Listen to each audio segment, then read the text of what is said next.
মাস কিচেনে তোমাদের সবাইকে স্বাগত। আর কালকে শুভ নববর্ষ, তাই আজকে তোমাদের বড়দেরকে আমি সবাইকে প্রণাম জানিয়ে এই কেকটা বানানো শুরু করছি। আর ছোটোদের জন্য রইল আমার অনেক আন্তরিক ভালোবাসা। এবার দেখো আমি কেকটা কি দিয়ে তৈরি করব সেটাই তোমরা দেখতে থাকো। আমি ওরিও বিস্কুট নিয়েছি এক প্যাকেট, বড় এক প্যাকেট নিয়ে এখানে 6টা থাকে, কিন্তু আমার এতটা লাগবে না, আমি 4টে নিয়ে নেব।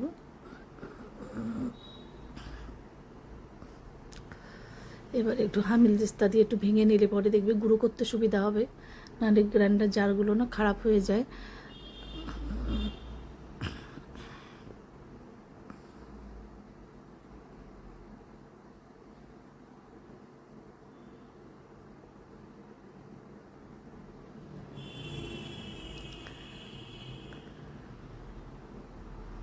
এবার দেখো গুঁড়ো করা হয়ে গেছে, আমি 4টে প্যাকেট নিয়েছি। এবার একটা বাটিতে ঢেলে নেব।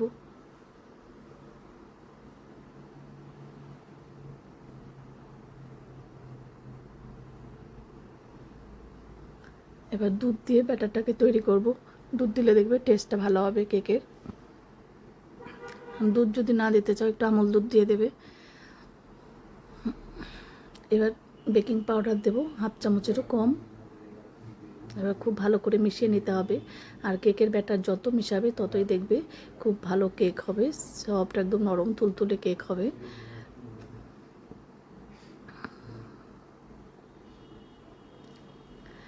এবার বেকিং পাউডার দেব খুবই কম, বেকিং সোডার থেকেও কম দিলাম। এবার আবারও ভালো করে মিশিয়ে নেব।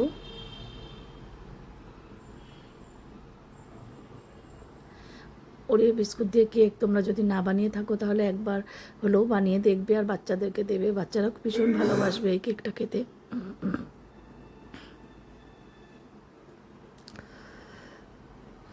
এবার ঘি দেব। এবার ঘি আমি এখানে 3 চামচ দেব, লাগলে আবার পরে দেব।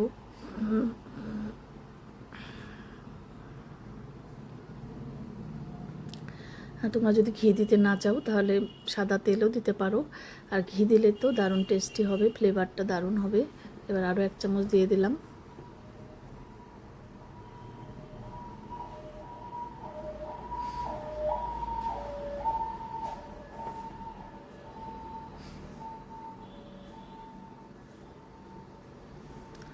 এবার একটা কেক মোল্ড নিয়েছি, কেক মোল্ডের মধ্যে একটু ঘি দিয়ে দেবো, তাহলে দেখবে খুব ভালোভাবে উঠে যাবে, লেগে যাবে না নিচে।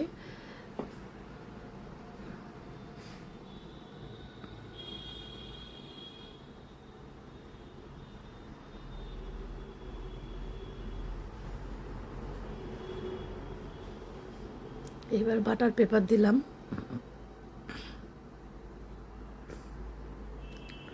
এটা ভালো করে সেট করে দিতে হবে।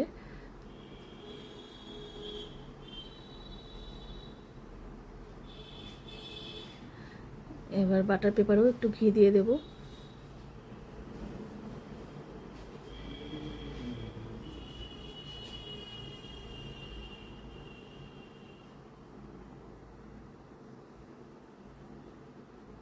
এই দেয়ালগুলোকেও ভালো করে ঘি লাগিয়ে দিলাম, তাহলে একদমই লেগে যাবে না। এইবার ব্যাটারটা ঢেলে দেব।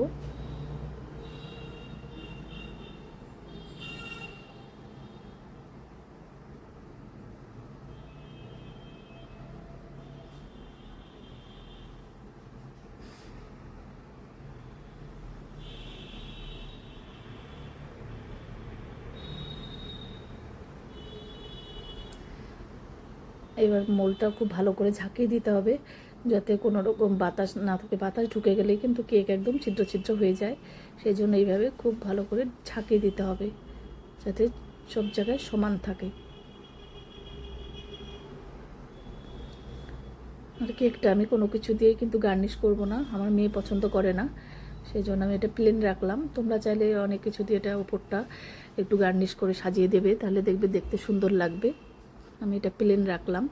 এবার একটা তাওয়ার মধ্যে নুন দিয়ে স্ট্যান্ড বসিয়েছি, তারপরে মোল দিয়ে আমি 20 মিনিট রেখেছিলাম।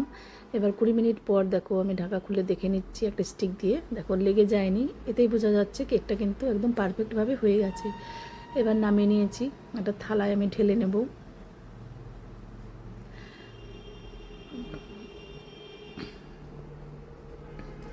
দেখো বাটার পেপারটা এবার খুব সহজেই কিন্তু এটা খুলে আসবে।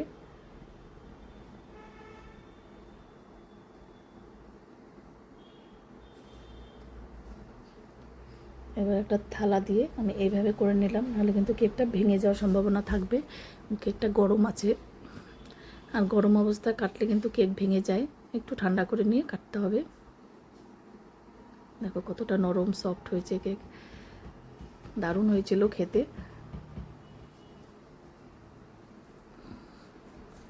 এবার এই থালাটার মধ্যে আমি নিয়ে নেব। এই থালাটা একটু বড় আছে, কাটতে সুবিধা হবে।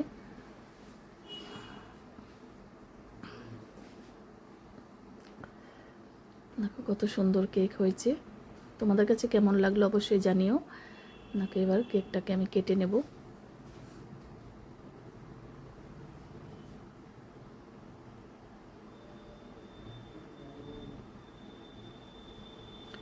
আর কোনো রকম ডিম ছাড়া কিন্তু এগলেস কেক, যারা নিরামিষ খাও তারাও কিন্তু এই কেকটা খেতে পারবে।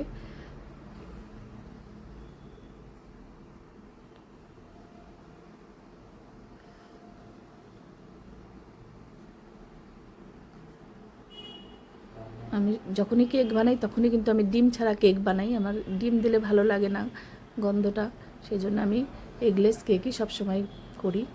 এবার দেখো কেকের পিসটা কত সুন্দর হয়েছে।